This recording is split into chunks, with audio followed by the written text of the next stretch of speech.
Well, it is election day, so our political analysts are here as always. Democratic political strategist Betsy Sweet and Republican political strategist Garrett Mason. Thank you both for being here. Hi. Yeah, big day. Yeah, long night ahead, huh? Yes. So right off the bat, Betsy, what are you keeping an eye on tonight? So I think there's a couple of things. Certainly, we're watching the Republican primaries especially for the second congressional district, and there's 3 or 4 key state legislative races where there's Democratic primaries. So we're keeping an eye on that, and I think really to watch what issues are playing out and what issues are resonating with voters, because I think there's been a switch in this last, between abortion and gun rights. I think there's been some things that are maybe shifted, and so we're going to pay attention to whether they have impact and how that's going to affect the turnout and the results. Yeah, Garrett? Sure.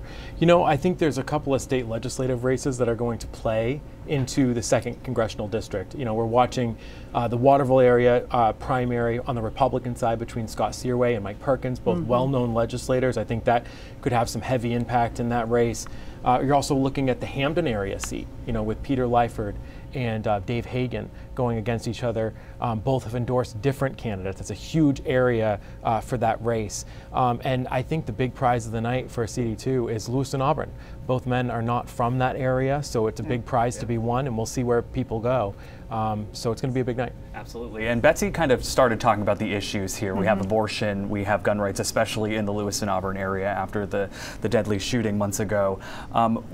Do you think those are really going to play a role, specifically in Waterville, where Planned Parenthood has come out and intervened in the Democratic primary there, Garrett? I think they're making it an issue. I think they're bringing those national issues to that race for sure. But it's hard not to think that those issues, those national issues, especially President Trump. Austin Terrio has President Trump on his signs, touting that endorsement. So I think those national issues are definitely creeping in, and we'll see what they do with them. But I think that most Mainers on the Republican side are going to see some of those kitchen tables really win out in the end. But we'll see.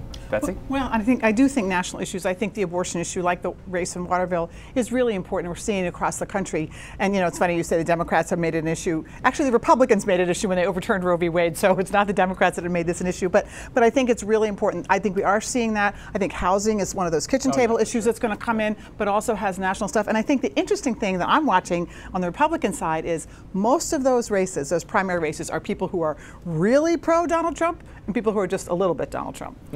So we will see how that all shakes out, because ultimately it's going to come down to turnout, and so far those numbers have been a little bit low. So we'll see. But you can still go vote, everyone. Absolutely. There's still time. Polls closed at 8. Betsy, Garrett, thanks so much. Stick with